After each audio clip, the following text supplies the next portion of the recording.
منفرد انداز میں خلیفہ اول حضرت سیدنا ابوبکر صدیق و خلیفہ دوم حضرت سیدنا عمر فاروق رضی اللہ عنہما کی شان، عظمت اور سیرت کے مختلف پہلوؤں پر روشنی ڈالی، اور اتفاق سے دونوں بھی حضرت اللہ حضور اعظم مشائخ علیہ رضوان سے فیض یافتہ ہیں۔ سید مظفر علی صوفی اویس پاشا حضرت اللہ کے بڑے فرزند کے صاحبزادے ہیں، اور بلال زبیر سفیانی صاحب حضرت اللہ کے خلیفہ ہیں۔ اب ہم انشاءاللہ تیسرے خلیفہ حضرت عثمان غنی رضی اللہ تعالیٰ کے متعلق سماعت کریں گے، اور پھر حضرت مولانا علی کے بارے میں، پھر حضرت حسنین کریمین کے متعلق، اور پھر بعد میں سیدہ کائنات حضرت فاطمہ الزہرا رضی اللہ تعالیٰ عنہ اور حضور کی پیاری ازواج مطہرات کے متعلق سماعت کریں گے۔ لیکن میں سب سے پہلے حافظ القاری سید تجمل قادری صاحب فاضل جامعہ نظامیہ سے خواہش کرتا کہ وہ حضرت سیدنا عثمان غنی رضی اللہ تعالیٰ عنہ کی سیرت اور آپ کی عظمت پر 15 میں اختتام کرے۔ انشاءاللہ 9:25 تک یہ آپ کو خطاب کریں۔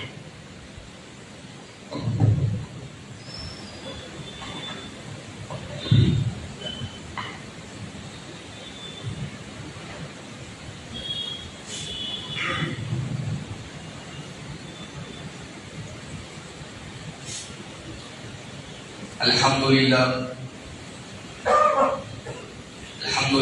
رب العالمین، والصلاة والسلام على أشرف الأنبياء والمرسلين وعلى آله الطيبين الطاهرين وصحابته الأكرمين أجمعين. أما بعد فأعوذ بالله من الشيطان الرجيم. بسم الله الرحمن الرحيم. إن أول بيت وضع للناس للذي ببكة مباركا. صدق اللہ العظیم. محترم حضرات و سامعین اکرام، یہ بزم سجائی گئی ہے کہ صحابہ اکرام کی عظمت و اہل بیت اطہار کی عظمت. میں بے حد مشکور ہوں اس مسجد کی کمیٹی کا، اور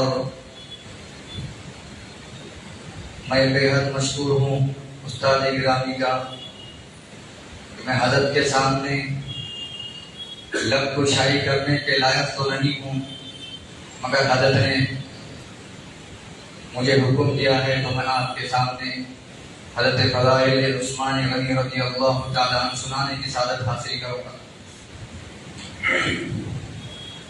حضرت عثمان غنی رضی اللہ تعالیٰ عنہ وہ جلیل و قدر صحابی ہے جن کے القاب جامع القرآن وذو النورین کامل الحیاء والایمان، ان القابات سے ہم آپ کو جانتے ہیں کہ حضرت عثمان غنی رضی اللہ تعالیٰ عنہ ایسی عظیم ہستی ہے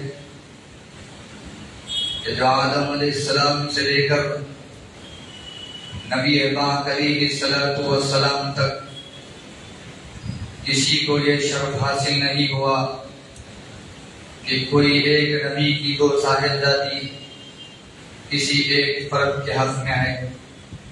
یہ وہ واحد ہستی ہے جو حضرت عثمان غنی رضی اللہ تعالیٰ عنہ جن کو یہ شرف حاصل ہے کہ نبی پاک علیہ السلام کی دو صاحبزادیاں آپ کے نکاح میں شامل۔ تو جب عثمان غنی رضی اللہ تعالی عنہ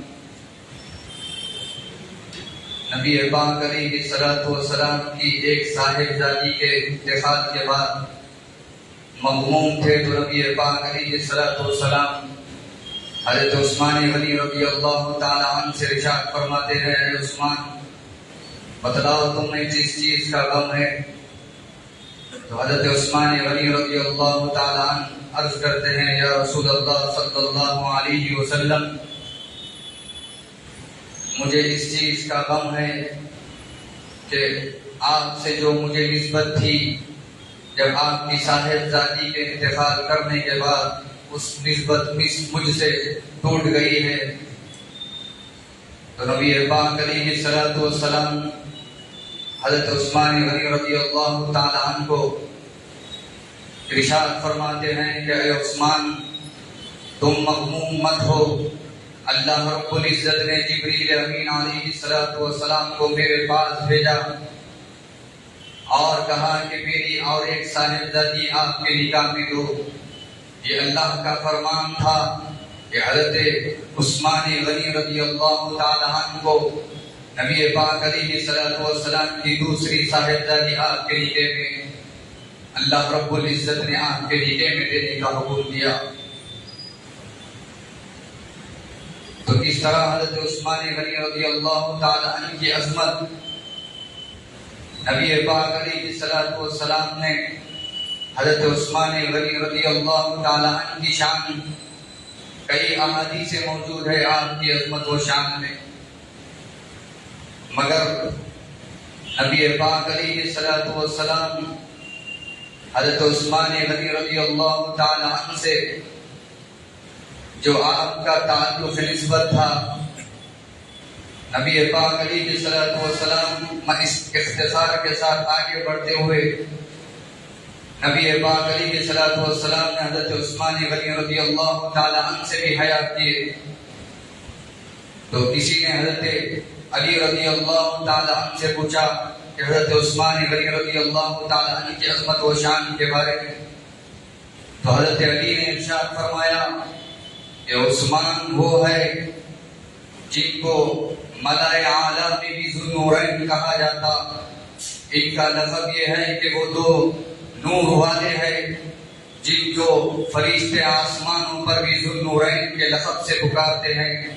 یہی نہیں، حضرت علی نے آگے یہ بھی فرمایا کہ حضرت عثمان غنی رضی اللہ تعالی عنہ سے جو بغض رکھتا ہے وہ دین اسلام سے خارج ہے، یہاں تک حضرت علی رضی اللہ تعالی عنہ نے فرمایا۔ یہی نہیں، ایک دفعہ حضرت علی رضی اللہ تعالی عنہ منبر پر تشریف فرما تھے، آپ نے صحابہ کرام سے عرض کیا، ارشاد فرمایا کہ اے صحابہ میں تمہیں یہ بتلاؤں کہ نبی پاک علیہ الصلوۃ والسلام کے بعد کون افضل ہے، کون درجہ رکھتا ہے افضلیت کا؟ تو صحابہ کرام نے کہا، حضرت علی سے کہا کہ بالکل آپ بتلائیے۔ حضرت علی سب سے پہلے فرماتے ہیں کہ نبی پاک علیہ الصلوۃ والسلام کے بعد اگر کوئی افضل ہے تو حضرت ابوبکر صدیق رضی اللہ تعالی۔ اس کے بعد پھر فرماتے ہیں کہ میں تمہیں بتلاؤں کہ حضرت ابوبکر صدیق رضی اللہ تعالی عنہ کے بعد اگر کوئی افضلیت رکھتا ہے تو حضرت عمر فاروق رضی اللہ تعالی۔ پھر اس کے بعد کوئی افضلیت رکھتا ہے تو حضرت عثمان غنی رضی اللہ تعالی۔ یہ کون ارشاد فرما رہے ہیں؟ حضرت علی ارشاد فرما رہے ہیں یہ صحابہ اکرام بڑی عظمت کے حامل ہے۔ یہ صحابیت یوں ہی حاصل نہیں ہوئی۔ انسان دنیا میں زاہد تو بن سکتا ہے، ولی بھی بن سکتا ہے، عابد بھی بن سکتا ہے اپنی محنت کے ذریعے، مگر صحابی رسول کا درجہ اسے نصیب نہیں ہوتا۔ صحابی رسول کا درجہ اگر اسے نصیب ہوتا ہے تو وہ مصطفیٰ علیہ الصلوۃ والسلام کی نکاح کی نسبت سے نصیب ہوتا ہے۔ یہ صحابہ کرام بڑی عظمت کے حامل ہے۔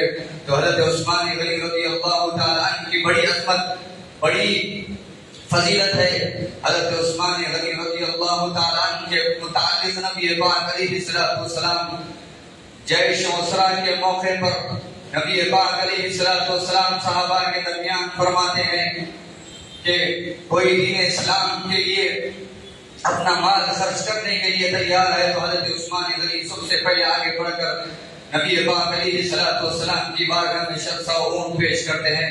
پھر اس کے بعد دوسری بار نبی پاک علیہ الصلوۃ والسلام پھر ترغیب دیتے ہیں صحابہ کرام کو. پھر دوسری بار بھی حضرت عثمان غنی آگے بڑھتے ہیں کہ نبی پاک علیہ الصلوۃ والسلام کی بارگاہ میں 200 اونٹ تحفۃً پیش کرتے ہیں. پھر جب تیسری بار ترغیب نبی پاک علیہ الصلوۃ والسلام صحابہ کرام کے درمیان دلاتے ہیں تو تیسری بار بھی حضرت عثمان غنی آگے بڑھ کر 300 اونٹ نبی پاک علیہ الصلوۃ والسلام کی بارگاہ میں پیش کرتے ہیں. تو نبی پاک علیہ الصلوۃ والسلام یہ حضرت عثمان غنی رضی اللہ تعالیٰ عنہ کے عمل سے اتنا خوش ہوتے ہیں کہ آپ منبر سے اترتے ہیں اور دعا کرتے ہیں اور یہ ارشاد فرماتے ہیں کہ آج کے بعد سے حضرت عثمان غنی رضی اللہ تعالیٰ عنہ کا کوئی عمل آپ کو نقصان نہیں پہنچائے گا. آپ کے بعد آپ کا کوئی عمل آپ کے لیے ہر عمل آپ کے لیے نفع ہے. یہ حضرت نبی پاک علیہ الصلوۃ والسلام نے ارشاد فرمایا. آپ کی شان نبی پاک علیہ الصلوۃ والسلام بارہا مقامات پر فرماتے ہیں کہ نبی پاک علیہ الصلوۃ والسلام جو آپ سے بغض رکھتے ہیں تو ایک دفعہ نبی پاک علیہ الصلوۃ والسلام کی بارگاہ میں ایک جنازہ آیا اور جنازے کو پڑھانے کا آپ کو عرض کیا گیا تو نبی پاک علیہ الصلوۃ والسلام نے اس جنازے کو پڑھانے سے آپ نے ترک فرمایا. تو صحابہ کرام نے اس سے پہلے ایسا عمل نبی پاک علیہ الصلوۃ والسلام کو نہیں دیکھا. تو صحابہ کرام عرض کرنے لگے یا رسول اللہ صلی اللہ علیہ وسلم یہ آپ کا عمل ہم اس سے پہلے کبھی نہیں دیکھے کہ آپ کوئی جنازہ پڑھانے کو ترک فرمائیں. تو نبی پاک علیہ الصلوۃ والسلام نے ارشاد فرمایا یہ وہ شخص ہے جو میرے عثمان سے بغض رکھتا تھا. تو نبی پاک علیہ الصلوۃ والسلام اس طرح اسے ناپسند فرماتے. یہی نہیں نبی پاک علیہ الصلوۃ والسلام نے یہ بھی فرمایا جو عثمان سے بغض رکھتا ہے میں ہی نہیں اللہ بھی اسے ناپسند فرماتا ہے. یہ حضرت عثمان غنی رضی اللہ تعالیٰ عنہ آپ کی عظمت اتنی ہے کہ نبی پاک علیہ الصلوۃ والسلام سے آپ نے عمومی جو جنت کی بشارت ہے وہ تو ہے ہی مگر نبی پاک علیہ الصلوۃ والسلام آپ کو خاص طور پر جنت کی بشارت بھی عطا فرمائی. آپ کو خاص جنت کی بشارتیں بھی نبی پاک علیہ الصلوۃ والسلام نے فرمائی. آپ یہ جنتی صحابی رسول ہیں مگر آپ جنتی صحابی رسول رہنے کے باوجود بھی آپ اللہ رب العزت کا خوف دل میں رکھتے ہیں. اسی لیے تو قرآن میں اللہ نے فرمایا کہ جو لوگ جو راتوں میں سجدہ کرتے ہیں اور قیام کرتے ہیں اور عبادت میں رات بسر کرتے ہیں اور اللہ کا خوف دل میں رکھتے ہیں اور اللہ کی فضل پر اس پر اللہ کے فضل پر اپنے آپ کو اطمینان رکھتے ہیں تو وہ اور مشرک برابر نہیں ہو سکتے. جو یہ قرآن میں آیت نازل ہوئی جلال الدین سیوطی علیہ الرحمہ فرماتے ہیں یہ قرآنی آیت حضرت عثمان غنی رضی اللہ تعالیٰ عنہ کی شان میں نازل ہوئی. حضرت عثمان غنی رضی اللہ تعالیٰ عنہ آپ زہد و تقوی میں اتنے کہ آپ جب آپ کی زوجہ محترمہ فرماتی ہے کہ آپ رات کے پہلے حصے میں آپ تھوڑا آرام فرماتے اس کے بعد آپ جب رات میں قیام فرماتے تو آپ ایک رکعت میں آپ ساری قرآن مجید کو پڑھتے. اس طرح آپ راتوں کو اللہ رب العزت کی بارگاہ میں عبادت کرتے ہوئے آپ نے راتوں کو اپنے اللہ کی بارگاہ میں گزارا. آپ نے ہر وقت اللہ رب العزت کی اطاعت میں گزارا. نبی پاک علیہ الصلوۃ والسلام کی بارگاہ میں جب مال کی بات آئی تو آپ نے مال کو پیش کیا. عبادت کی بات آئی تو اس طرح آپ نے اللہ رب العزت کی بارگاہ میں عبادت سے اپنے آپ کو گزارا. اور جب بات اپنے وطن کو چھوڑنے کی آئی تو آپ نے ہجرت بھی کی. یہ اللہ رب العزت کے پسندیدہ بندے ہیں. اسی لیے تو اللہ فرماتا ہے کہ یہ اور مشرک برابر نہیں ہو سکتے. یہ اللہ کے متقی اور پرہیزگار لوگ ہیں. یقیناً حضرت عثمان غنی رضی اللہ تعالیٰ عنہ وہ ہستی ہے جو حیا میں کامل الحیاء والایمان جن کا لقب ہے جن سے فرشتے بھی حیا کرتے ہیں. یہ آپ کا لقب ہے. ایک دفعہ نبی پاک علیہ الصلوۃ والسلام استراحت فرما رہے ہیں کہ آپ کے دروازے پر دستک ہوتی ہے تو آپ اجازت طلب کرنے والے حضرت ابوبکر صدیق رضی اللہ تعالیٰ عنہ آپ آپ کو اجازت دیتے ہیں، حضرت ابوبکر صدیق تشریف اندر لاتے ہیں. اس کے بعد حضرت عمر فاروق رضی اللہ تعالیٰ عنہ دوسرے، جب آپ دو حضرت ابوبکر حضرت عمر فاروق رضی اللہ تعالیٰ عنہ یہ دو صحابی رسول آپ کے پاس آتے ہیں تو آپ کوئی حرکت نہیں فرماتے. جب دستک تیسری آتی ہے، حضرت عثمان غنی رضی اللہ تعالیٰ عنہ جب اندر آنے کی اجازت دیتے ہیں تو نبی پاک علیہ الصلوۃ والسلام اپنے تہبند کو سیدھا کرتے ہیں، پھر سیدھا ہوتے ہیں. اس کے بعد حضرت عثمان غنی رضی اللہ تعالیٰ عنہ کو اجازت دیتے ہیں.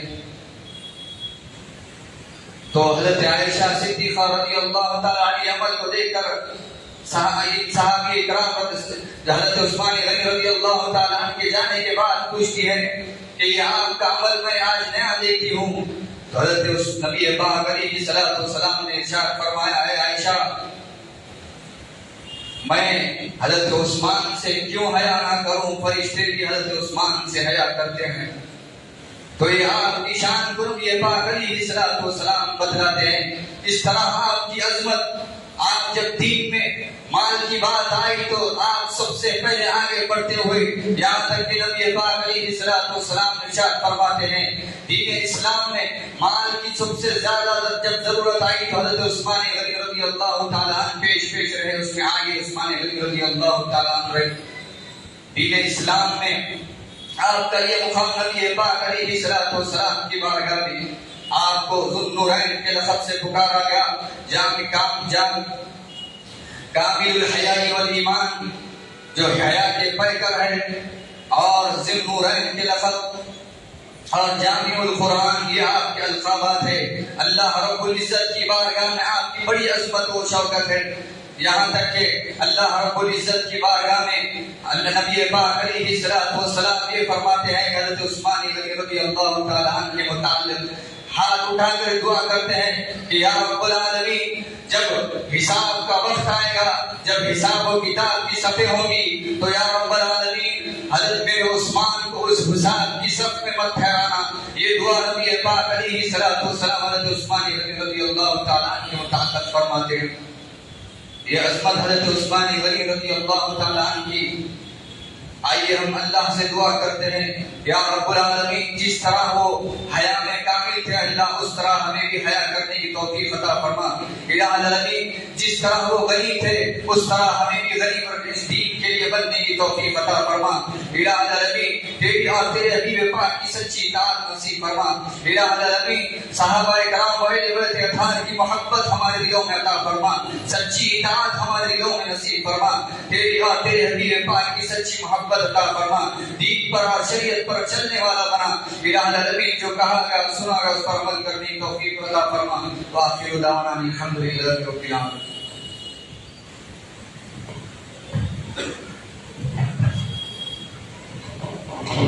ماشاءاللہ ابھی آپ مولانا حافظ قاری سید تجمل الہدا صاحب فضیل جامع نظامیہ امام و خطیب حاضر یافجن سے حضرت سیدنا عثمان غنی رضی اللہ تعالیٰ کی سیرت و عصمت کے پہلوؤں کو سماعت کر رہے تھے. آپ کو ہم یہ بتا دیں کہ یہ جلسے عصمت عالم اصحاب رسول صلی اللہ علیہ وسلم پچھلے کئی سال سے سالانہ منعقد ہوا کرتا ہے. چند سالوں میں پیچھے کووڈ وغیرہ کی وجہ سے اس کا سلسلہ رک گیا تھا اور اس جلسے کی صدارت مولانا ڈاکٹر حافظ قاری میر اکبر افتخاری صاحب کر رہے ہیں اور جو مسجد اعظم کے صدر ہیں. اس کے نگرانی جناب سید سندانی صاحب قادری معتمد مسجد اعظم اور نظامت اور انتظام خازن مسجد اعظم جناب سید عبدالرزاق قادری صاحب کی ہے اور منتظم مسجد اعظم جناب ملک منہاج صاحب کی توجہ اور تمام سرپرستی میں یہ عظیم الشان بڑا ہی پرنور اور معلوماتی یہ جلسہ منعقد کیا گیا ہے۔ ابھی تک آپ نے 3 خلفائے راشدین کے احوال مختصر نوال کیے۔ اب میں خلیفہ چہارم حضرت سیدنا علی کرم اللہ تعالی وجہہ رضی اللہ تعالیٰ عنہ کے متعلق اپنے عالمانہ خیالات کا اظہار کرنے کے لیے عزیز القدر مولانا حافظ القاری سید حج الدین قادری شرفی المعروف مرتضی پاشا صاحب فاضل جامعہ نظامیہ سے خواہش کروں گا کہ وہ مولا کائنات سیدنا علی پر 15 تک اس میں خطاب۔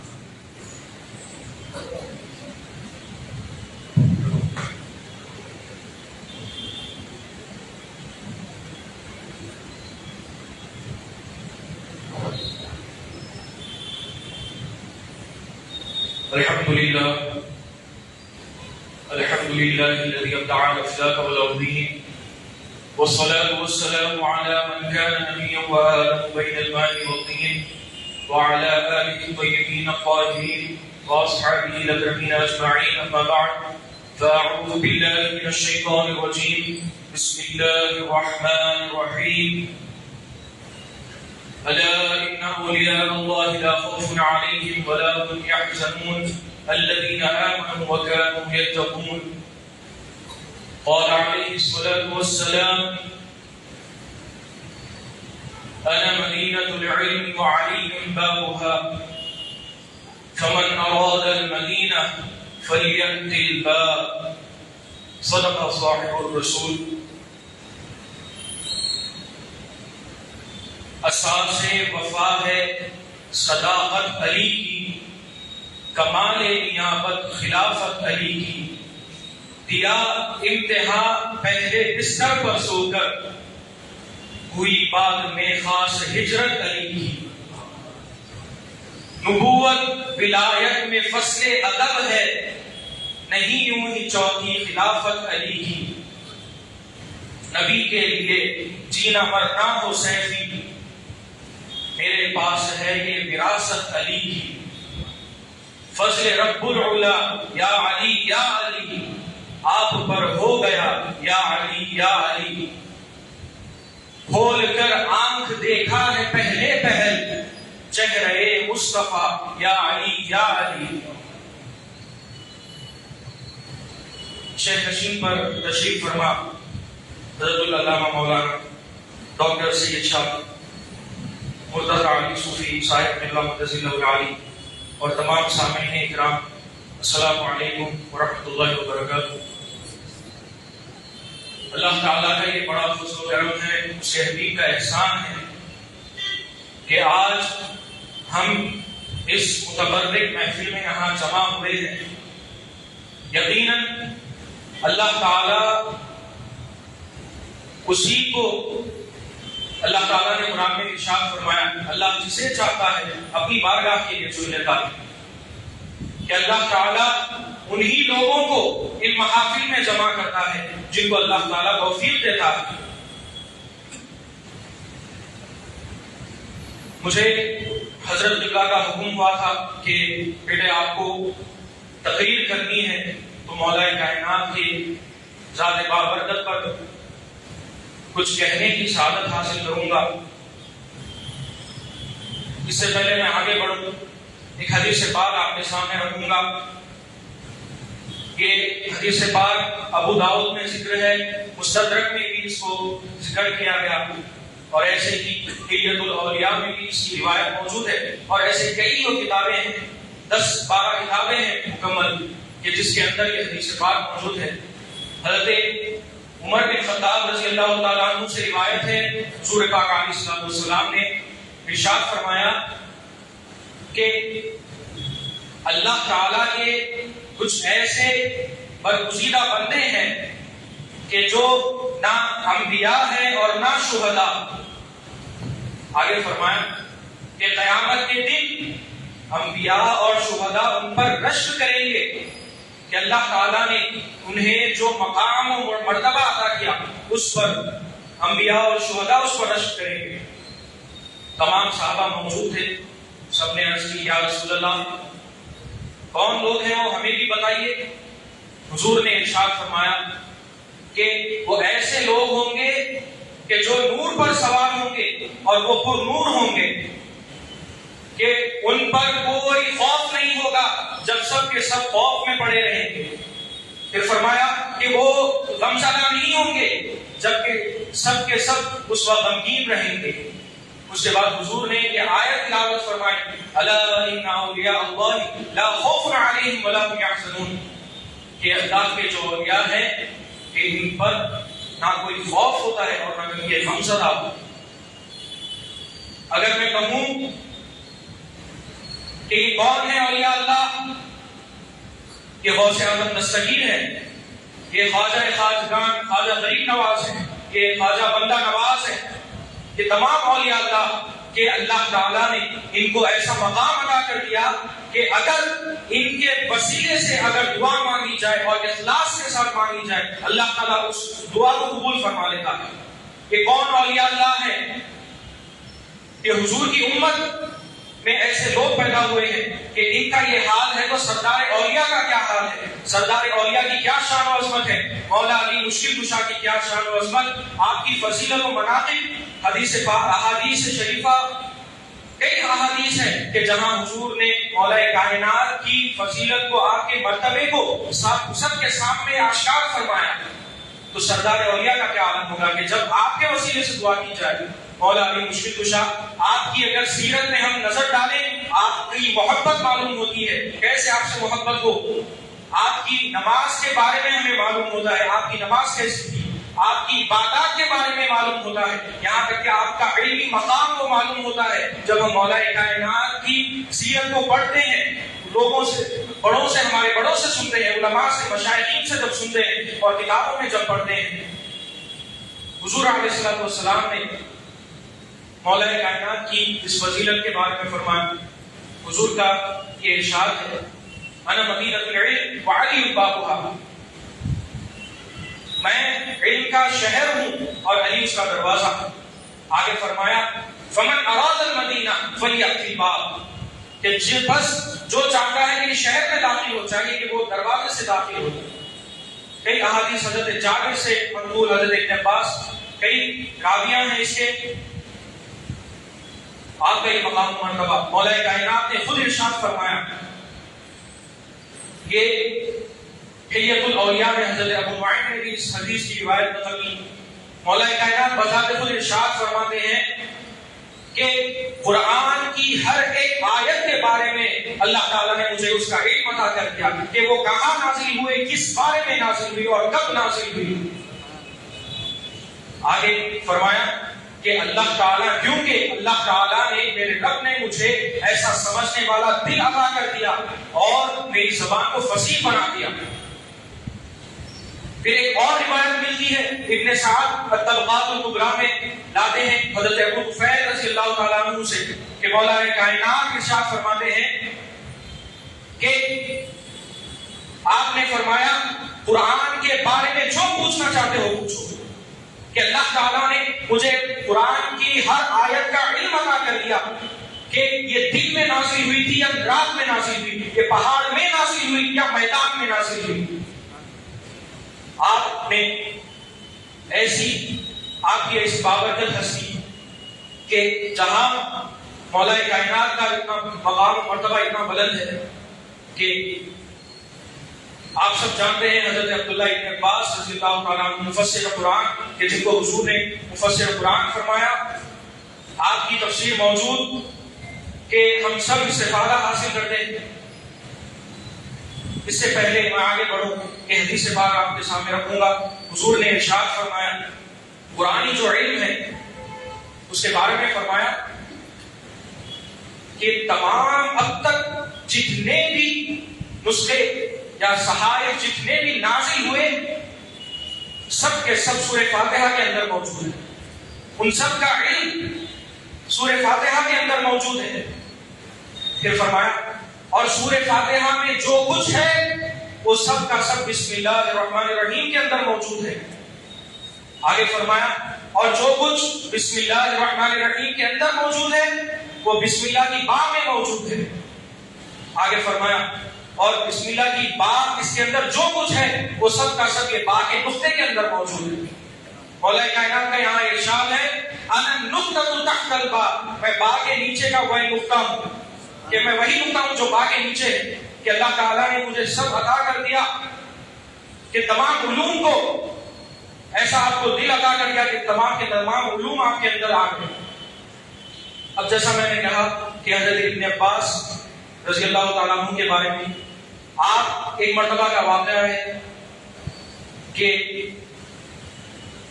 جنت رات کا وقت تھا، چاندنی رات کے آپ خود فرماتے ہیں کہ رات کا وقت تھا، دیکھا کہ مولا کائنات نے مجھے پکڑا اور جنت البقیع کی طرف لے کر گئے. ابھی رات کا شروع کا ہی وقت تھا. حضرت مولا کائنات نے فرمایا تلاوت کرنا شروع کرو. حضرت ابن عباس نے حکم کے مطابق تلاوت کرنا شروع ہی کی، بسم اللہ الرحمن الرحیم پڑھا. مولا کائنات نے وہی روک دیا. مولا کائنات نے ارشاد فرمایا کیا تم اس بسم اللہ کی یعنی بسم اللہ الرحمن الرحیم کی اس بسم اللہ کی تفسیر جانتے ہو؟ حضرت ابن عباس نے نفی میں جواب دیا. حضرت مولا کائنات نے ایسی تفسیر فرمائی کہ شہر کے آثار نمودار ہو گئے، لیکن آپ ابھی تفسیر اور تشریح سے فارغ نہ ہوئے کہ بسم اللہ کی ایسی تفسیر فرما دی کہ آپ کے علم کا عالم، آپ کا علم کیسا، آپ یہ اندازہ لگایا جا سکتا ہے کہ ابن عباس فرما رہے ہیں. آگے فرمایا کہ میں اپنے آپ کو ایسے فوارے کے مانند سمجھتا ہوں کہ جو ایک ٹھاٹے مارتے ہوئے سمندر کے پہلو میں رہتا ہے. جب مولا کائنات سے آپ نے بسم اللہ کی جو تفسیر سنی، آپ کے زبان سے یہ نکلا کہ میں اپنے آپ کو وہ فوارہ سمجھتا ہوں. اب جب یہ پورا معاملہ ہوا، پھر بعد میں مولا کائنات نے پھر ایک رات کا مرتبہ رات ہوئی. پھر رات میں مولا کائنات نے حضرت ابن عباس سے پوچھا کیا تم اس الحمد کی تفسیر کو جانتے ہو؟ حضرت یہاں پر بھی حضرت ابن عباس رضی اللہ تعالیٰ عنہ نے نفی میں جواب دیا نہیں میں نہیں جانتا. آپ فرماتے ہیں کہ الحمد کی الف کی تفسیر کو آپ نے تقریباً 1 سال تک ارشاد فرمایا کہ الحمد کی اس حرف الف کی تفسیر کو. آگے دیکھا کہ حضرت علی فرما رہے ہیں کیا تم لام کی تفسیر جانتے ہو؟ حضرت ابن عباس نے یہاں پر بھی فرمایا کہ میں نہیں جانتا. پھر اب آپ فرماتے ہیں کہ یہاں پر بھی مولا کائنات نے اسلام کی حرف لام کی تفسیر کو تقریباً 1 سال تک فرماتے چلے، ایسی تفسیر و تشریح فرمائی. پھر فرمایا کہ ابن عباس کیا آپ ہا کی تفسیر کو جانتے ہیں؟ فرمایا نہیں جانتا. پھر آپ نے تقریباً 1 سال تک ہا کی تفسیر کو فرمایا. پھر باری آئی میم کی، فرمایا آپ میم کی تفسیر جانتے ہو؟ فرمایا نہیں جانتا. پھر اس کو بھی 1 سال تک میم کی تفسیر بتاتے چلے گئے، یہاں تک کہ الحمد کی دال پر پہنچے، دال کی تفسیر فرمائی، وہ بھی تقریباً 1 سال تک فرمائی، اور حتیٰ کہ شہر کے آثار نمودار ہو گئے. ابن عباس فرماتے ہیں کہ پوری رات ایسی تفسیر فرماتے چلے گئے کہ کئی باتیں تو میری ذہن سے بھی نکل گئی. کہ ابن عباس نے فرمایا کہ بالکل چند ہی باتیں شاید رہ گئی میرے ذہن میں، میرے دماغ میں، لیکن اس کے بعد آگے فرمایا لیکن جتنا میں نے یہ سنا، جو مولا کائنات کے ساتھ میں رہا، بس میں نے غور فکر کیا اور بس اس نتیجے کو اخذ کر لیا کہ میرا علم قرآن کے معاملے میں مولا کائنات کے مقابلے میں ایسا ہی ہے جیسا ٹھاٹے مارتا ہوا سمندر کے مقابلے میں حوض ہوتا ہے. مولا کائنات کی ایسا علم اللہ تعالیٰ نے آپ کو عطا کیا، اور یہ جو علم ہوتا ہے اس کی علم کی سمجھ کس کو ہوتی ہے کہ مولا کائنات کو ایسی علم کی دولت سے جو نوازا گیا، یہ کون جان سکتا ہے حقیقی طور پر؟ یہ وہی جان سکتا ہے جو مولا کائنات کا محب ہوتا ہے. کہ آپ کی محبت سے جو سرشار ہو جاتا ہے، یقیناً مولا کائنات کا اس پر فیضان جاری ہو جاتا ہے. آپ کی محبت کے بارے میں آپ سب نے یہ حدیث سن رکھی ہے مولا کائنات کی فضیلت، آپ کی محبت کے بارے میں، کہ حضور علیہ الصلوۃ والسلام نے ارشاد فرمایا علی سے محبت نہیں کرے گا مگر مومن، اور علی سے بغض نہیں رکھے گا مگر منافق۔ یہ حدیث کیا ہے؟ اس میں حضور نے ان لوگوں کی صفات کو آشکار کر دیا کہ جو لوگ مولا کائنات سے محبت کرتے ہیں تو وہ ایمان والے کہلاتے ہیں، اور جو مولا کائنات سے بغض رکھتے ہیں وہ منافقین کہلاتے ہیں، منافق کہلاتے ہیں۔ اب ایک اور حدیث پاک کہ جس میں حضور نے ان کی صفات کو آشکار فرمایا۔ واقعہ یوں ہے کہ حضرت انس رضی اللہ تعالیٰ عنہ ارشاد فرما رہے ہیں کہ میں حضرت بلال ہم دونوں مولا کائنات حضرت علی کے پاس ایک مرتبہ گئے تو ہم تینوں مل کر بازار گئے۔ اب وہاں ہم دونوں نے دیکھا کہ حضرت علی کئی خربوزے خرید رہے ہیں، اور پھر جب ہم واپس لوٹے تو ہم نے دیکھا کہ مولا کائنات حضرت علی ان خربوزوں کو تراش رہے ہیں، اور ان خربوزوں کو تراشتے وقت ایک ایسا خربوزہ نکلا جب آپ نے اس کو مولا کائنات نے اس کو چکھا تو وہ کڑوا نکلا۔ یہ ماجرا ہوا تو حضرت بلال سے مولا کائنات نے فرمایا کہ اے بلال اسے جاؤ پھینکاؤ، میں تمہیں ایک حدیث سناتا ہوں۔ اس کے بعد مولا کائنات نے ارشاد فرمایا کہ حضور علیہ السلام نے مجھ سے ارشاد فرمایا اے علی تمہاری محبت کا عہد ہر ایک آدمی اور ہر ایک درخت سے لے لیا گیا، بس جس کسی نے تمہاری محبت کو قبول کیا وہ شیرین اور پاک ہو گیا۔ آگے فرمایا کہ بس جس کسی نے تمہاری محبت کو قبول نہ کیا وہ گندا ہو گیا، وہ کڑوا ہو گیا۔ مولا کائنات نے یہ حدیث سنائی، اس کے بعد فرمایا بس میرا یہ خیال ہے کہ یہ خربوزہ اس بیل کا ہے جس کے اندر میری محبت نہ تھی۔ اللہ اکبر۔ مولا کائنات کی محبت کا کیا عالم کہ اگر محبت نہ ہو وہ چیز کڑوی ہو جاتی ہے۔ اور کس نے فرمایا؟ سب کے آقا حضور علیہ السلام نے یہ ارشاد فرمایا کہ ان کی صفات بتا دی کہ مولا کائنات سے جو محبت کرتا ہے وہ پاک ہوتا ہے، کہ محبین مولا کائنات کو حضور ان کی پاکی کا اعلان فرمایا۔ حضور نے خالق کائنات میں کتاب اللہ میں ان کی ہستیوں کی اہل بیت کی مولا کائنات کی پاکی کو عظمت فرمایا انما یرید اللہ لیذھب عنکم الرجس اہل البیت ویطہرکم تطہیرا۔ فرمایا بے شک اللہ تو یہی چاہتا ہے کہ آپ نبی کے گھر والوں سے ہر طرح کی ناپاکی کو دور رکھیں اور ان کو مکمل پاکیزگی عطا کریں۔ کہ حضور نے ان کے محبین کی پاکی بیان فرمائی تو اللہ تعالیٰ نے ان ہستیوں کی پاکی بیان فرمائی۔ سامعین کرام، یہ مولا کائنات آپ کی ذات کرام حضور علیہ السلام نے ارشاد فرمایا کہ علی کے چہرے کو دیکھنا عبادت ہے۔ بی بی عائشہ سلام اللہ علیہا آپ فرماتی ہیں کہ میں ہمیشہ اپنے والد حضرت صدیق اکبر رضی اللہ تعالیٰ عنہ کو دیکھتی تھی کہ جب کبھی وہ مولا کائنات حضرت علی سے ملاقات کرتے آپ کے چہرے کو تکتے رہتے۔ آپ کو دیکھنا ایک عبادت ہے خود۔ یہ نبی نے کہا یا علی یا علی۔ حضرت صدیق اکبر سے جب سوال ہوا تو آپ نے ارشاد فرمایا کہ میں نے اپنے کانوں سے سنا کہ حضور نے ارشاد فرمایا کہ علی کے چہرے کو دیکھنا عبادت ہے۔ تو اب یہ صحابہ کا دور، یہ تابعین کا دور، اب ان کے بعد آنے والوں کا کیا؟ ان کے لیے بھی حضور نے خوشخبری فرما دی۔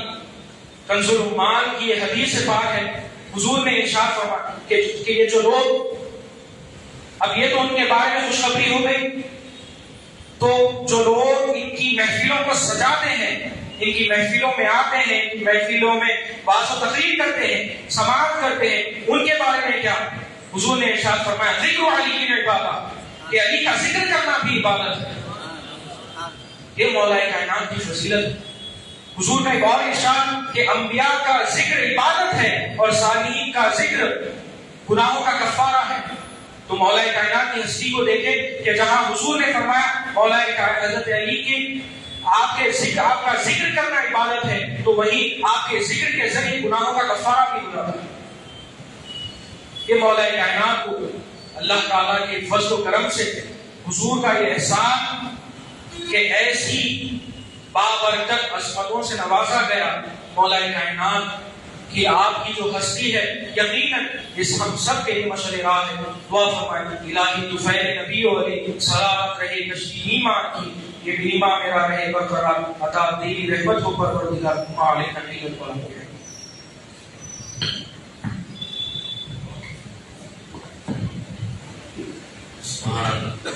یہ تھے مولانا حافظ بخاری سید تاج الدین قادری شفیع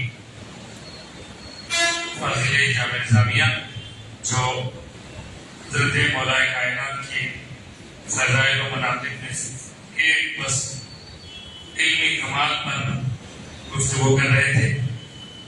یہ بات ہم اچھی طرح سمجھ لیں کہ وہ حضرت ابوبکر ہوں، حضرت عمر ہوں، حضرت عثمان ہوں، حضرت علی ہوں یا حسنین کریمین ہوں، حضور کی نسبت سے ان پیاری پیاری ہستیوں کی ایسی شان، ایسی عظمت ہے کہ انہیں 15 یا 20 منٹ میں بیان نہیں کیا جا سکتا۔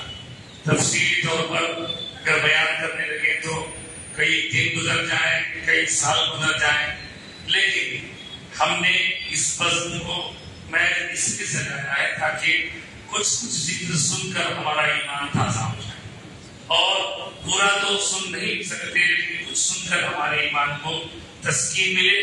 اسی لیے آپ نے ملاحظہ کیا کہ جب سے ہم ایک کے بعد دیگر سرکار کے پیاروں اور جانبداروں کا تذکرہ سن رہے ہیں۔ دیکھیں سرکار کے ایک ارشاد پر جان دینے والے، سرکار سے محبت کرنے والے ہزاروں لاکھوں ہیں، لیکن ان میں یہ 4 یار کی شان، یہ 4 یار کی عظمت آپ نے سماعت کی۔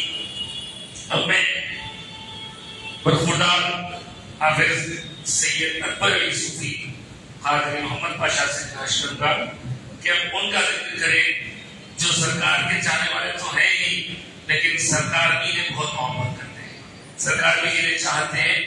میں اہل بیت اطہار میں شامل جنتی جوانوں کے سردار حضرات حسنین کریمین سلام اللہ علیہما کی شان، عظمت اور فضائل مناقب بیان کرنے کے لیے خواہش کرتا ہوں سید اکبر علی سے۔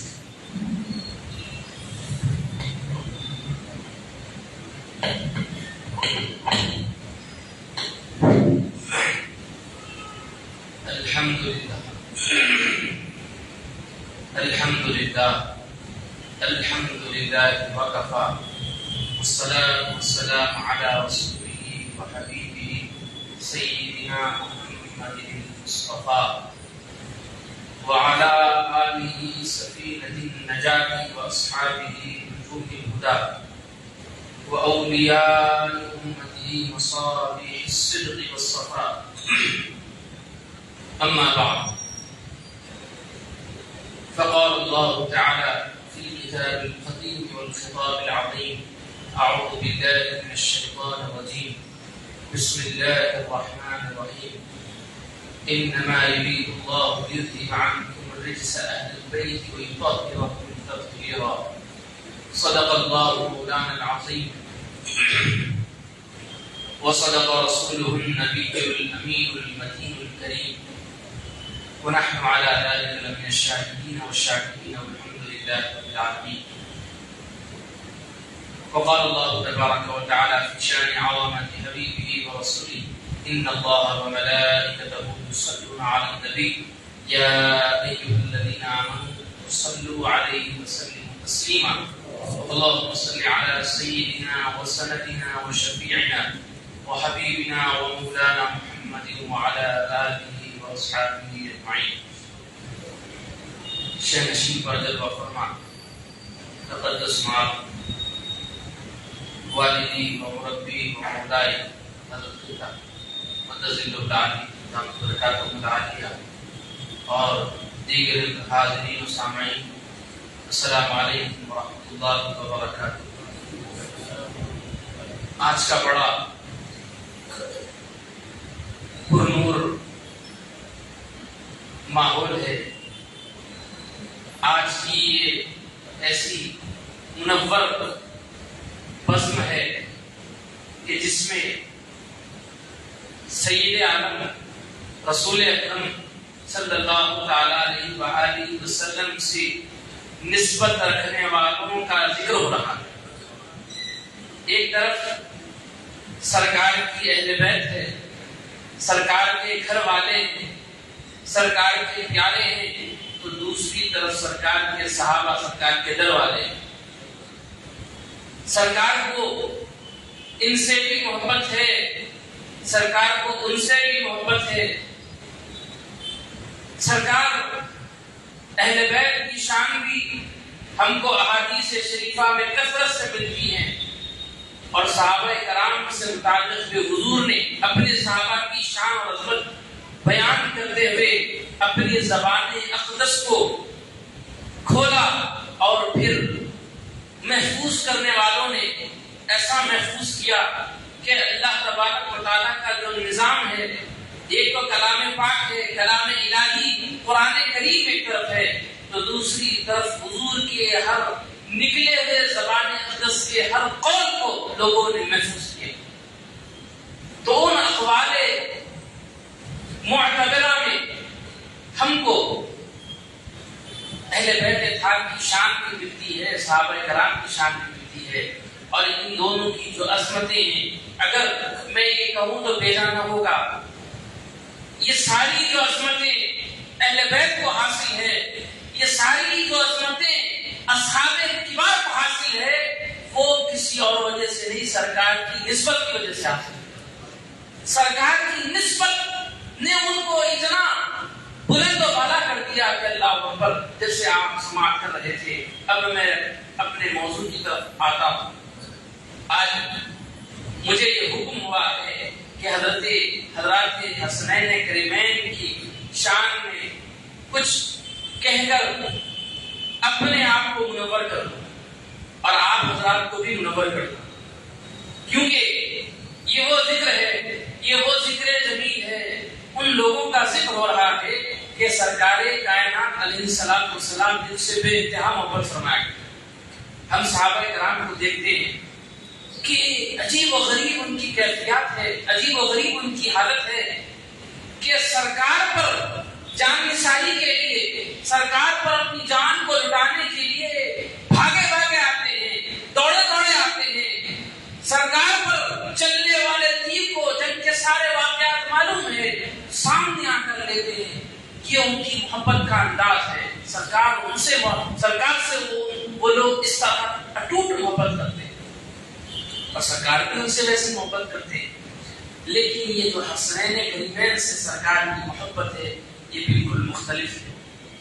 ہر نانا کو اپنے نواسے سے ہوتی ہے، ہر دادا کو اپنے پوترے سے ہوتی ہے، لیکن یہ محبت ایسی عجیب و غریب ہے کہ اللہ اکبر۔ ہم دیکھتے دنیا ہے اور فطری تقاضا ہے کہ اللہ تعالیٰ نے یہ بات رکھی ہے کہ ایک انسان کو اپنی اولاد سے محبت ہوتی ہے، لیکن جب بات دین کی آتی ہے، جب بات نماز کی آتی ہے، جب بات شریعت کی آتی ہے، تو ہر ایک یہ سوچتا ہے کہ ہمارے لیے شریعت مقدم ہے، شریعت سے بڑھ کے کوئی چیز نہیں ہے۔ لیکن دیکھیے یہ محبت کا یہ انداز ایسا عجیب و غریب ہے کہ حضور ان کو دیکھے بغیر رہ ہی نہیں رہتے تھے۔ جب کبھی حضور اپنے کاشانہ اقدس میں بیدار ہوتے، جب بیدار ہوتے تو ان کو طلب فرمایا کرتے، حضرات حسنین کریمین کو طلب فرمایا کرتے، یا نہیں تو سرکار خود حضرت سیدنا خاتون جنت کے گھر تشریف لے جاتے، جا کے ان کے ساتھ اس طرح کا کھیل کرتے، ایسے لاڑ کرتے، اور وہ لوگ حضرات حسنین کریمین آپ یہ سماعت ہمیشہ کرتے ہیں کہ سرکار کی مجھ اقدس پہ سجدے میں سوار ہو جاتے ہیں، خالی اس طرح کا نہیں ہے. یہ ہم نے ایک بات سنی ہے، جس طرح عام بچے اپنے بڑوں کے ساتھ کرتے ہیں کہ کوئی اپنے بڑوں کی داڑھی پکڑ کے کھینچتا ہے، کوئی ان کے دو پاؤں کے بیچ میں سے گزر جاتا ہے، اپنے بڑوں کے ساتھ لاڈ کرتا ہے، محبت کرتا ہے. لیکن کبھی کبھار ایسا ہوتا کہ جو بڑے ہوتے بچوں کو روک دیتے، بیٹے ایسا نہیں کرنا، بڑے ہیں محبت ہے لیکن روک دیتے. حسنین کریمین کی شان کا پر قربان جائیں کہ جب وہ حضور کے ساتھ اس طرح کے لاڑ کرتے، حضور کے ساتھ اس طرح کی محبت کا مظاہرہ کرتے، تو حضور ان پر اتنی محبت فرمایا کرتے کہ حضور نے کبھی ان پر تبدیلی نہیں فرمائی. جو حضرات حسنین کریمین کرتے حضور مسکراتے، تبسم فرماتے اور خاموش ہوتے. یہ حضرات حسنین کریمین کا مقام ہے اور یہ وہ حضرات حسنین کریمین ہے. دیکھیے نماز جو ہے، نماز اسلام کی جو بالکل بنیادی چیزیں ہیں ان میں سے ایک نماز ہے. نماز کے اندر توقف یعنی دیر تک رکنا، یا نماز کو دیر تک لمبی کھینچنا، یا نماز کو اپنے ارادے سے جیسا چاہے ویسا پڑھنا کسی کے بس کی بات نہیں ہے. کوئی نہیں کر سکتا، اس کی اجازت ہی نہیں ہے. چاہے وہ کتنا بڑا مفتی ہو جائے، مجتہد ہو جائے، محدث ہو جائے، حافظ حدیث ہو جائے، کتنے بڑے مقام پر آ جائے، لیکن یہ معاملے میں اس کو رد و بدل کرنے کی اجازت نہیں. یہ اعزاز کس کو حاصل ہے؟ صرف حضور کریم علیہ الصلوۃ والتسلیم کو حاصل ہے. اور حضور دیکھیے، حضور کا حضرت امام حسین سے محبت کا تعلق دیکھیے کہ حضرت امام حسین سرکار مکمل فرمائی. صحابہ عرض کرنے لگے، سرکار کی بارگاہ میں عرض کرنے لگے، یا رسول اللہ آج کوئی وحی کا دوران نماز نزول شروع ہو گیا تھا، ہم نے یہ محسوس کیا کہ آج سجدہ بڑا طویل ہو گیا، بڑا طویل ہو گیا. بات سمجھ میں نہیں آئی، کیا کوئی اللہ تبارک و تعالیٰ کی طرف سے وحی آئی؟ جب تک میری پشت پر حسین بیٹھے تھے میں نے تب تک اپنے سجدے کو طویل کر لیا. ہے کسی کے اندر مجال کہ اس کا کوئی پوترا یا اس کا کوئی نواسا بیٹھے تو اپنی نماز کو طویل کرے؟ کسی کے پاس ایسی مجال نہیں ہے. اور پھر حضور چاہتے، چونکہ یہ جو تعلق ہے، یہ جو نماز میں بندہ ہوتا ہے، سب سے زیادہ بندہ قریب اللہ تبارک و تعالیٰ سے نماز میں ہوتا ہے. اور نماز کی حالت میں جب کہ اللہ تبارک و تعالیٰ سے سب سے زیادہ قرب کا مقام ہوتا ہے، اس مقام میں بھی حضرت امام حسین کا حضور نے احساس کیا. تو یہ کیا بات حضور نے بتلائی؟ یہ بات بتلائی کہ لوگوں دیکھو، یہ کوئی عام بچے نہیں، یہ کوئی سادھارن بچے نہیں، یہ حسین ہے، یہ میرے نواسے ہیں. ان سے محبت کرنا، ان کے لیے سجدوں کو طویل کر دینا، ان کے لیے خطبوں کو چھوڑ کے آ جانا، یہ ہمارے دین کا حصہ ہے. یہ حضور نے بتلایا. عزیزان محترم، مجھے وہ واقعہ بھی یاد آ رہا ہے. حضرت آقائے نامدار صلی اللہ علیہ وسلم پر پشتے اقدس پر سوار بنا اور اس طرح کا حضور کے ساتھ لاڑ پیار کرنا، یہ حضرات حسنین کریمین کا شعار تھا. ایک مرتبہ حضرت سیدنا امام حسن رضی اللہ تعالیٰ عنہ سرکار کے دوش اقدس پر سوار اور حضرت سیدنا فاروق اعظم رضی اللہ تعالیٰ عنہ نے دیکھا. جب یہ دیکھا کہ رحمت للعالمین ہے، تمام مخلوقات میں سب سے زیادہ افضل ترین شخصیت ہے، اللہ کے محبوب ہیں، اللہ کے حبیب ہیں، اور وہ حبیب جن کے پائے اقدس کو اپنے سر پر رکھنا ہر ایک امتی اپنا شرف سمجھتا ہے، اور حضور محبت میں لاڑ میں اپنے نواسے حضرت امام حسین کو اپنے دوش اقدس پر بٹھائے.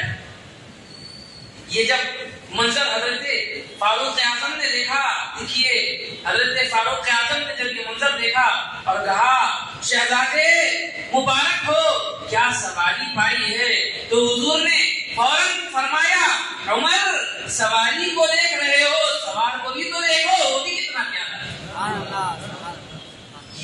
حضرت امام حسین امام حسن کا مقام ہے. اور آپ کی جب ولادت ہوئی حضرت امام حسن کی اور حضرت امام حسین کی، جب ولادت ہوئی تو سرکار تشریف لائے، گھر تشریف لائے. دونوں کی ولادت کے وقت ایسا واقعہ ملتا ہے. سرکار تشریف لائے، فرمایا حضرت علی سے تم نے کیا نام تجویز کیا؟ تو حضرت سیدنا مولا کائنات نے عرض کیا یا رسول اللہ میں نے حرب نام تجویز کیا ہے. تو حضور نے فرمایا نہیں یہ حسن ہے. پھر جب حضرت امام حسین کی ولادت ہوئی تو جب پھر حضرت آقا نامدار تشریف لائے اور پھر سوال کیا یا علی تم نے نام کا کچھ سوچا رکھا ہے؟ تو حضور سے سننے لگے یا رسول اللہ میں نے حرب نام رکھنے کا سوچا ہے. تو حضور نے کہا یہ حرب نہیں یہ حسین ہے، یہ جو نام ہے. اور پھر فرمایا محدثین لکھتے ہیں کہ یہ جو نام ہے یہ دراصل حسن اور حسین یہ دراصل شبر اور شبیر ہے. یہ شبر اور شبیر یہ حضرت سیدنا ہارون علیہ السلام کے بیٹوں کے نام تھے، جن کو حضور سید عالم صلی اللہ علیہ وآلہ وسلم نے اپنے ان دو شہزادوں کو رکھا. اور حسن جو شبر ہے اس کا جو معنی ہے وہ حسن ہے، اور جو شبیر ہے اس کا معنی حسین ہے. تو عزیز دوستو یہ نام حضور سید عالم صلی اللہ علیہ وآلہ وسلم نے نوازا. اور حسن اور یہ حسین یہ نام ان ہستیوں سے پہلے کسی نے یہ نام نہیں سنا تھا. جس طرح ہم سنتے نام محمد صلی اللہ علیہ وسلم سرکار کا جو نام گرامی ہے، اس میں گرامی ہے. عرب کے بڑے بڑے فصیح بلیغ شاعر تھے، بڑے بڑے ادیب تھے، لیکن انہوں نے کبھی تصور کیا، انہوں نے کبھی نہ سنا ان کے وہم و گمان میں، نہ کہیں انہوں نے اس طرح کا نام گمان کیا. جب حضرت عبد المطلب نے حضور کا نام محمد رکھا، اللہ تعالیٰ نے حضرت عبد المطلب کے سینے اقدس پر یہ الہام فرمایا اور آپ نے سرکار کا نام اس میں گرامی محمد رکھا. یہ نام گرامی محمد عرب کی سرزمین پہ کیا دنیا میں کہیں پر بھی اس سے پہلے نہیں سنا گیا. اسی طرح سرکار کے یہ دو پیارے شہزادے ان کے اسماء گرامی بھی آج سے پہلے حسن اور حسین کبھی نہیں سنائے گئے. یہ نام سب سے پہلے ان کے لیے خاص ہے. اور احادیث کے اندر آتا ہے کہ حضرت امام حسن اور امام حسین حضور سے اتنے مشابہ ہیں کہ محدثین فرماتے ہیں کہ سر سے لے کر ناف تک حضرت امام حسن اتنے زیادہ مشابہ تھے کہ آپ سے زیادہ کوئی مشابہ نہیں، سرکار سے اتنا زیادہ مشابہ تھے. اور پھر اسی طرح ناف سے لے کر پاؤں تک حضرت امام حسین سرکار سے زیادہ مشابہ تھی. یہ ایک روایت ہے. اور ایک روایت میں یہ آتا ہے کہ دونوں حضور سے اتنے مشابہ تھے کہ جس کے لوگوں کو حضور کے وصال کے بعد اگر حضور کا دیدار کرنا ہوتا تو ان پیارے پیارے چہروں کو دیکھ لیتے اور اپنے دل کی پیاس کو بجھا لیتے. یہ ان کا حلیہ تھا. اور حضرت ابوبکر صدیق رضی اللہ تعالیٰ عنہ کی وہ بات بھی مجھے یاد آتی ہے. آپ نے ایک مرتبہ حضرت مولا علی سے یہ کہا کہ علی یہ بات ضرور ہے کہ حسن آپ کے بیٹے ہیں لیکن آپ کی طرح نہیں ہے. حسن سارے کے سارے حضور سید عالم صلی اللہ علیہ وسلم کے جیسے اشبہ سب سے زیادہ مشابہ حضور سرور کائنات صلی اللہ علیہ وسلم سے یہ حسین کریم ہے. اور آپ کو معلوم ہے یہ وہ دو ہستیاں ہیں جن کو حضور کی طرف سے کچھ القاب ملے. کیا القاب ہے؟ ایک لقب تو ہم اکثر سنتے جنتی نوجوانوں کے سردار. طبرانی نے اس کو روایت کیا، ترمذی نے اس کو روایت کیا، ان الحسن والحسین سیدا شباب اہل جنت. یہ ترمذی میں اور طبرانی ابو داؤد وغیرہ کی کی جو دیگر کتابیں ہیں اس کے اندر حدیث میں کچھ اور ایسے الفاظ آتے ہیں، الحسن والحسین سیدہ شباب اہل الجنہ، یعنی حسن اور حسین جنتی نوجوانوں کے سردار ہے. اور آگے کچھ الفاظ اس طرح آتے ہیں وَأَبُوهُمَا أَفْضَلُ، ایک روایت میں یہ آتا ہے اور ان دونوں کے والد ان سے زیادہ فضیلت رکھنے والے. اور ایک روایت میں آتا ہے وَكَانَ أَبُوهُمَا خَيْرًا أَوْ كَمَا قَالَ عَلَيْهِ الصَّلَاةُ وَالسَّلَامُ. یہ روایات آتے ہیں. اور آپ کو بتاتا چلوں یہ حضرات حسنین کریمین سے محبت کرنا یا حضرت علی کا نام لینا، بعض لوگ سوچتے ہوں گے کہ بھئی یہ کیا بھئی، یہ کیوں بھئی، یہ تو دوسروں کا طریقہ ہے. تو آپ کو میں آج ایک زبردست بات بتاؤں گا جو کہ اس طرح کے اعتراضات کرنے والوں کے منہ بند کرنے کا سب بہت زبردست ایک ذریعہ ہے. حضرت شاہ عبدالعزیز بن شاہ ولی اللہ محدث دہلوی رحمۃ اللہ علیہ بہت بڑے پائے کے محدث گزرے ہیں. سرزمین ہندوستان میں حدیث شریف کا جو کام ہوا ہے اللہ تبارک و تعالیٰ نے ان کے حصے میں ایسا کام رکھا کہ اب عالم یہ ہے کہ آپ کو اگر بتاؤں اختصار کے ساتھ تو سنی غیر سنی سبھی ان کو اپنا بڑا مانتے ہیں. اور حضرت شاہ عبدالعزیز محدث دہلوی رحمۃ اللہ علیہ نے ایک کتاب رد روافظ پر بھی لکھی. وہ کتاب تو بہت لوگوں کو معلوم ہے، بہت مشہور ہے، لیکن یہ کتاب ایسی نایاب آپ کی ہے، آپ نے لکھی ہے کہ جس کے اندر آپ نے تمام حدیث کی بڑی بڑی کتب سے حضرات حسنین کریمین کے فضائل کو نکال کے جگہ جمع کیا اور اس کا نام دیا سر الشہادتین.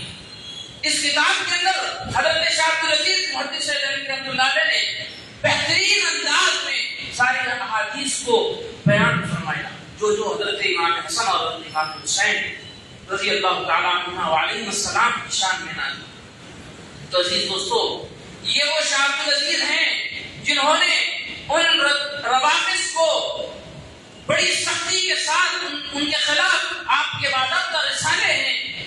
جب بات آئی صحابہ کرام کے دفاع کی تو انہوں نے ایسا کام کیا، اور پھر جب بات اہل بیت کی آئی تو پھر انہوں نے یہ بھی جوہر دکھائے. لیکن بات یہ ہے کہ ہمارے پاس یہاں ایسا ہو رہا ہے کہ اہل بیت سے جو محبت ہے اس کو لوگ کچھ اور سمجھ رہے ہیں. بہرحال حضرت امام حسن اور حضرت امام حسین کی جو شان ہے اللہ اکبر. عزیز دوستو، یہ شان آپ کو دیکھیے سرکار نے کیا فرمایا، جنتی نوجوانوں کے سردار فرمایا، جنتی نوجوانوں کے سردار.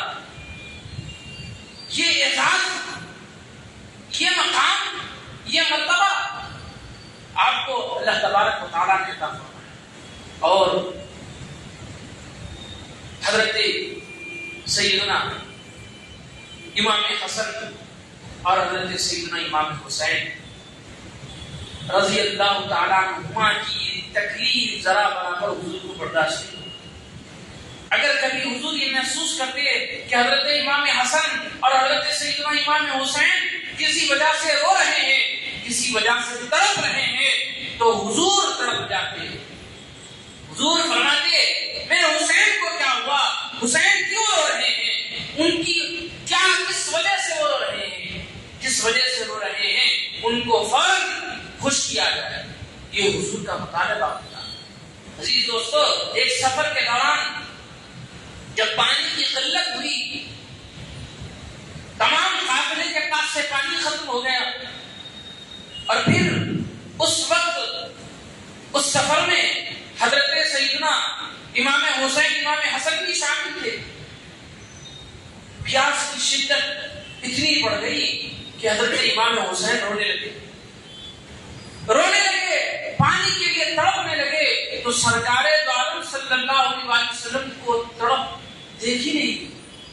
سرکار نے فوراً گود میں لیا اور فرمایا، اپنی زبان اقدس کو باہر نکالا اور کہا اس کو چاٹ دو تمہاری کیا دل ہے. یہ سرکار دو عالم صلی اللہ علیہ وسلم حضرت امام حسن اور حضرت امام حسین رضی اللہ تعالیٰ عنہما سے محبت کا ہم کو سبق دے رہے ہیں، ہم کو تعلیم دے رہے ہیں۔ آپ سماعت کرتے رہتے ہیں، جیسے ہی محرم کا مہینہ آتا ہے اہل بیت کی شان، آپ سوچئے کہ ان کا مقام کیا ہوگا، کہ دین کے اندر کبھی کوئی تبدیلی نہیں ہوتی، چاہے وہ کوئی بھی بڑا بادشاہ ہو یا کوئی بھی ہو، تبدیلی نہیں ہوتی، چاہے کتنے بھی بڑے مقام پر فائز ہو، تبدیلی یا تو اللہ کے حکم سے ہوگی یا تو پھر حضور خود اس تبدیلی کو فرمائیں گے۔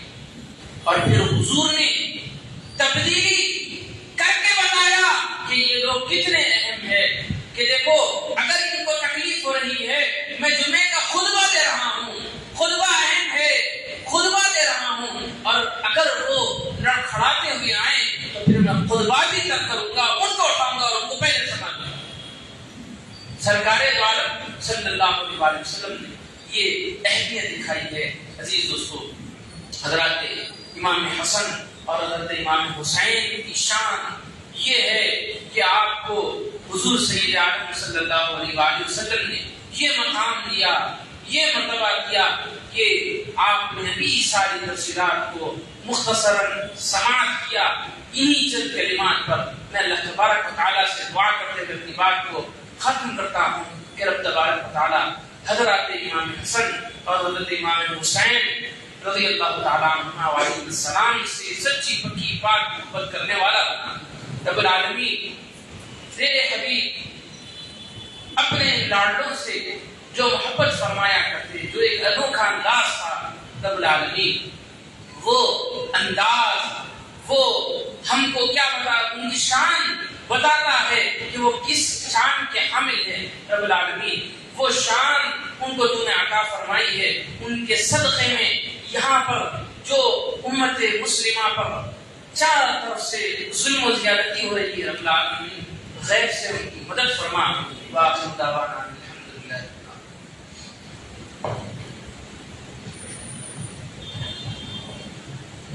ابھی آپ حسنین کریمین کے فضائل و مناقب احادیث کریمہ کی خوشی سید بریلوی صوفی محمد اشرف قادری صاحب سے سماعت کی۔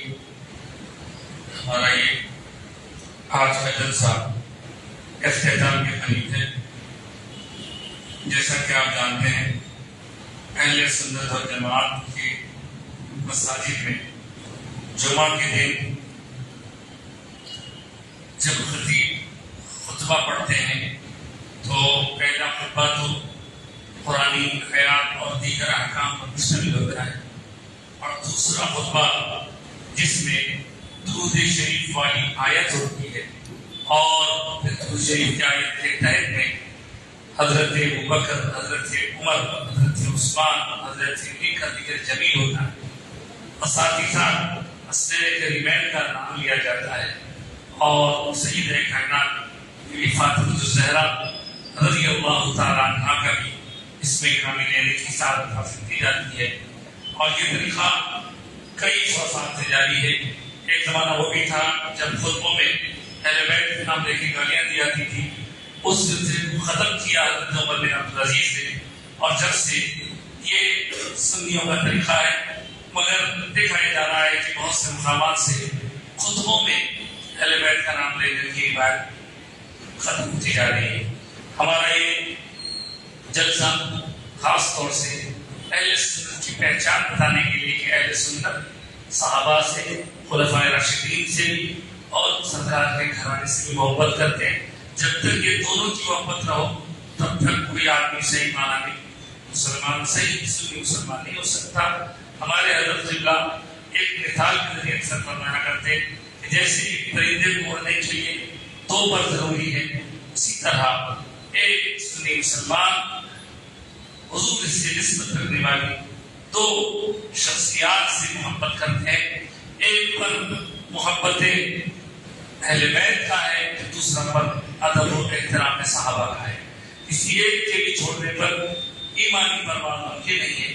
آپ نے جس سے 5 صفائی سماعت کی، اب سب سے آخری تقریر کے لیے جس کا عنوان حضرت سیدہ کائنات بی فاطمہ الزہرا رضی اللہ تعالی عنہا اور اہل بیت میں شامل دیگر ازواج مطہرات اور اس کے مطابقات پر میں دعوت دے رہا ہوں.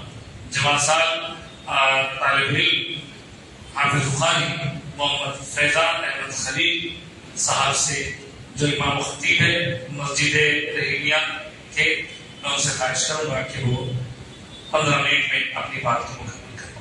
اس کے بعد انشاءاللہ عزیز پھر سلام ہوگا. سلام کے بعد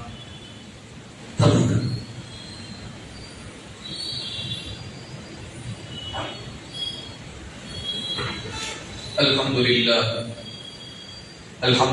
وکفی وسلام علی عبادہ الذین اصطفی وعلی عبدہ حبیبہ سیدنا محمد المصطفی وعلی آلہ واصحابہ سفینۃ النجاة ونجوم الہدی. اما بعد فاعوذ باللہ من الشیطان الرجیم. بسم اللہ الرحمن الرحیم.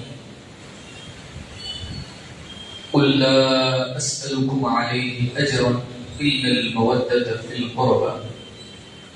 وقال الله جل وعلا في مقام آخر: النبي أولى بالمؤمنين من أنفسهم وأزواجه أمهاتهم.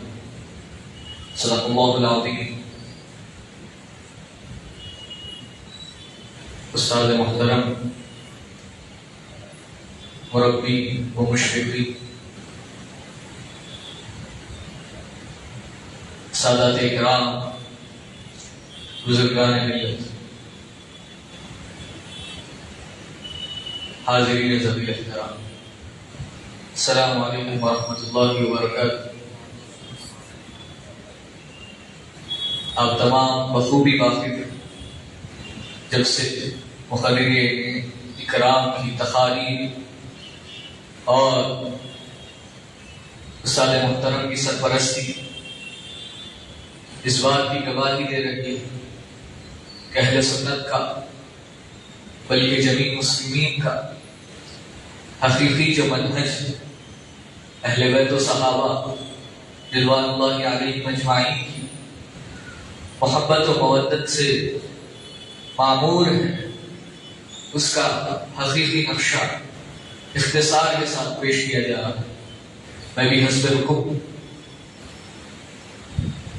اہل بیت نبوی صلی اللہ علیہ وآلہ وسلم میں شامل ازواج مصطفیٰ اور جگر گوشہ رسول سلام اللہ علیہ مختصر عظمت و فضیلت بیان. اولا یہ بات کا ادراک ضروری ہے کہ اہل بیت کا اطلاق کن کن پر ہوتا ہے. شاہ عبدالحق محدث دہلوی علیہ الرحمہ فرماتے ہیں کہ اہل بیت 3 قسم کے لوگوں پر یہ لفظ کا اطلاق ہوتا ہے. اولا بیت نسبی یعنی خاندان مصطفی صلی اللہ علیہ وآلہ وسلم جن پر صدقہ اور زکوٰۃ حرام وہ حضرات. ثانیاً بیت سند وہ ذوات قدسیہ جن کی صبح و شام حضور اکرم صلی اللہ علیہ وآلہ وسلم کے ساتھ آپ کی جائے سکونت میں گزرتی تھی. اور وہ اہل بیت جن میں اولاد رسول صلی اللہ علیہ وآلہ وسلم سمیت حضرت علی، حضرات حسنین کریمین رضی اللہ عنہم اجمعین شامل. قرآن مجید میں اللہ تعالیٰ فرماتا ہے: النبی اولی بالمؤمنین من انفسہم وازواجہ امہاتہم.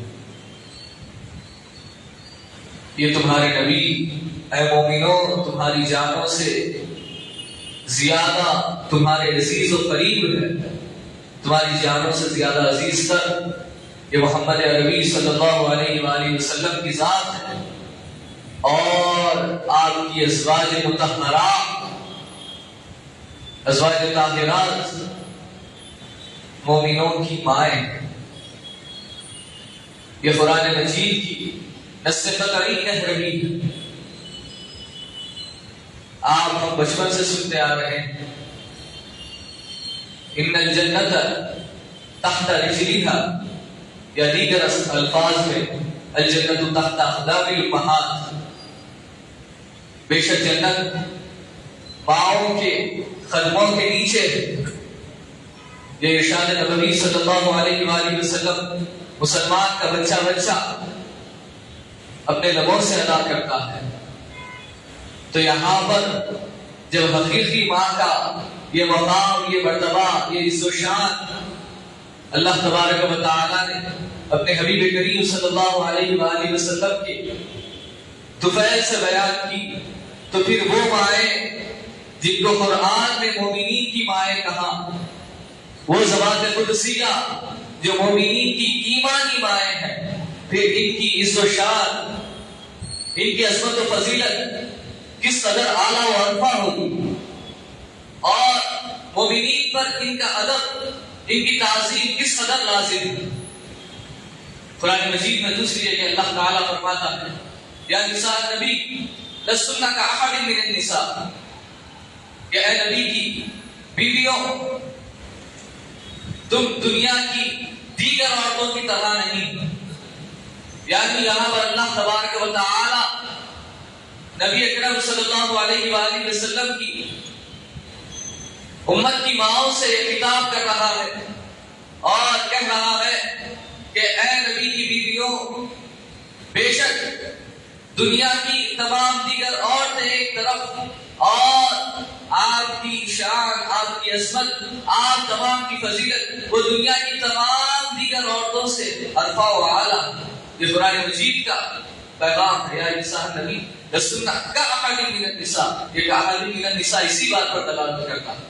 المختصر ان ازواج طاہرات میں، ان ازواج مطہرات میں ایک نمایاں ذات، ایک منفرد شان کی حامل، وہ ذات اقدس کہ جو امت کی سب سے پہلی مسلمہ ہے، وہ ذات قدسیہ کہ اللہ تبارک و تعالی جبریل کے ذریعے جن کو سلامتی کا پیغام پہنچائے، وہ کوئی اور نہیں، حضور اکرم صلی اللہ علیہ وآلہ وسلم کی سب سے چہیتی زوجہ محترمہ سیدتنا خدیجہ الکبریٰ سلام اللہ علیہ